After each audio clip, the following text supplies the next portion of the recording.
కౌశిక్ రెడ్డి గారు సభా మర్యాదలను కాపాడండి. మీరు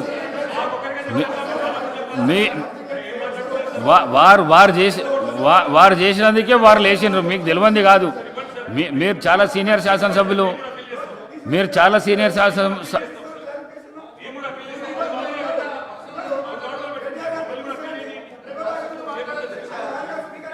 రాజగోపాల్ రెడ్డి గారు. అధ్యక్ష నేను వ్యక్తిగతంగా స్టార్ట్ చేసిన జగదీశ్వర్ రెడ్డి గారు మాట్లాడిన మొట్టమొదట నేను చేయలే కదా అధ్యక్ష వాళ్ళు అడిగిన దాన్ని చెప్తున్నా. ఒక్క నిమిషం అధ్యక్ష. సభలో నన్ను సోదరుని పట్టుకొని ఇద్దరిని పట్టుకొని ఏకవచనంతో ఒక్కసారి ఇద్దరిని, ఆయన మంత్రి హోదాలో ఉన్న మనిషి, ఆయన ఎంత హుందాగా మాట్లాడిండు వెంకటరెడ్డి గారు. నేను మెయిన్ స్పీకర్ని ఈరోజు సబ్జెక్ట్ మీద నేనెంత మాట్లాడుతున్నా, మా ఇద్దరిని ఉద్దేశించి ఆ విధంగా మాట్లాడము ధర్మమా అధ్యక్ష? అది నోటికొచ్చినట్టు పార్టీ మారిందంటే మీలాగా అధ్యక్ష ఒక్క నిమిషం అధ్యక్ష మీరు వినాలి.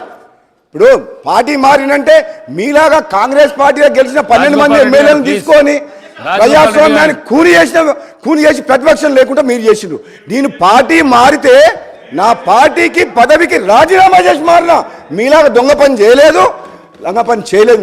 నేను ఏం పని చేసినా రాజీనామా చేసి పదవికి రాజీనామా చేసిపోయిన అధ్యక్ష ఒక్క నిమిషం దయచేసి అన్ని పక్షాల వారు అధ్యక్ష నా మీద వాళ్ళు దాడి చేస్తే ఊరుకునేది లేదు. వాళ్ళు ఇంకా ఒక భ్రమలో ఉన్నది మా ప్రభుత్వం ఉన్నదని చెప్పి ఖబర్దార్ చెప్తున్నా, మీరు జాగ్రత్తగా ఉండండి. మీరు చెప్తున్నా అడ్డగోలుగా మాట్లాడితే ఊరుకునేది లేదు అధ్యక్ష, అడ్డగోలుగా మాట్లాడితే ఊరుకునేది లేదు. 10 ఏళ్ల పాటు భరించడం, వాళ్ళ 10 ఏళ్ల పాపాలను ఎండగట్టి వాళ్ళు తీసిన అవినీతిని బయటికి తీసుకొచ్చి వాళ్ళ ప్రజలు సమాధానం చెప్తారు అధ్యక్ష. నేను చెప్తున్నా, ఈయన అప్పులు చేసినామని అంటుండు, విద్యుత్ సంస్థలు అప్పులు చేసినామని అంటుండు. తప్పు లేదు. మన రాష్ట్ర అభివృద్ధి కోసం, పవర్ ప్లాంట్ల కోసం ప్రాజెక్టుల కోసం అప్పులు చేస్తే నష్టం లేదు అధ్యక్ష, నష్టం లేదు.